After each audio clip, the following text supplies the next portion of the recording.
Well, consumer data shows that Canadian debt hit $2.5 trillion in the second quarter of this year. And now with the holidays fast approaching, you may be feeling the pinch of high prices of goods coupled with some personal debt issues. So here to share tips on how to get your debt levels under control is money expert Robin Thompson. We'd like to welcome Robin to the show this morning. So great to see you and have you join us to talk about this important issue. I mean, $2.5 trillion. I can't even wrap myself around that. That's a lot of debt. How did we end up here? Yeah, $2.5 trillion. It's a massive number. And we didn't get here overnight. It took some time to get here. But when you think about where we've been, back in 2022, inflation was at 6.8%. This week, inflation number is 1.6%.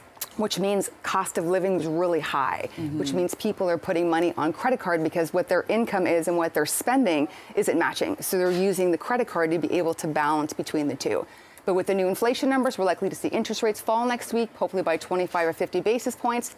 That should start to help some of the pressure for some of the Canadians for the debt. Wow. Yeah, and Robin, particularly young Canadians really seem to be falling into sort of credit traps or debt traps, really, don't they? Yeah, when you think about back when you were 18 years old and you got your first credit card, right? You got your first credit card and you started to build some of your credit.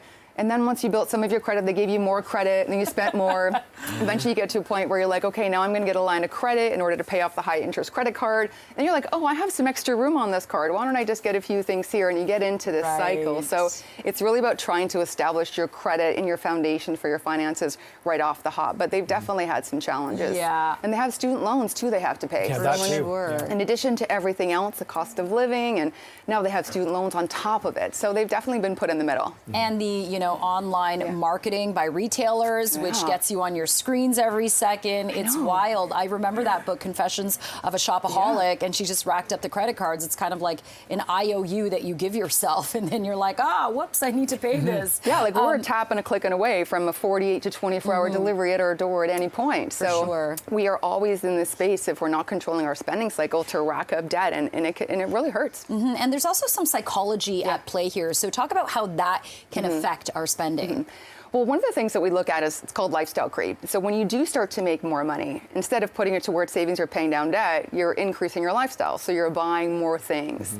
There's also, when we take a look at currency, we're no longer using a physical currency, but we're using dollar bills to pay for things. We're using a digital currency, which removes some of the psychological barriers around using hard cash to pay for things. And then again, looking at it from a social media perspective and FOMO, everybody has a view of what everyone's buying and shopping, and people want to keep up, and they want to belong with their cohort. They want to belong with their friends. So a lot of pressure comes into play. So when it comes to your finances, it's about being, I can spend money on a lot of things, but what's really important to you? Like, what is the value that you place on widgets and gadgets versus travel or debt or retirement and all those things? Yeah, and Robin, there's a real potential sort of outcome or negative outcome in terms of, when you go to maybe buy a house, if you're a young person, you've racked up all this debt, suddenly you can't get the house or even close to it because your debt problems and your what's the borrower risk rating, whatever they call it, is really negative. Yeah, I mean, the credit score is fundamental base, or credit worthiness is how people look at you and say, I'm going to lend you money. Am I going to get it back? And that's what they want to see. So having and establishing a great credit score is really important to be able to get a loan, buy a house. It's also important to be able to establish you as a borrower and start to learn those skills as you go. So you want to make sure you're paying everything on time. If you pay late, that will start to impact your credit score. If you use more than 30% of your available credit, that could impact your credit score.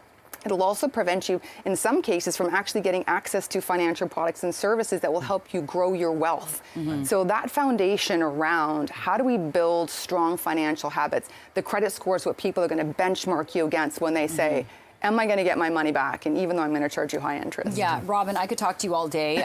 You know your stuff, but what is your top tip for just controlling and managing credit card debt, if you had one to give? I know there's several, but...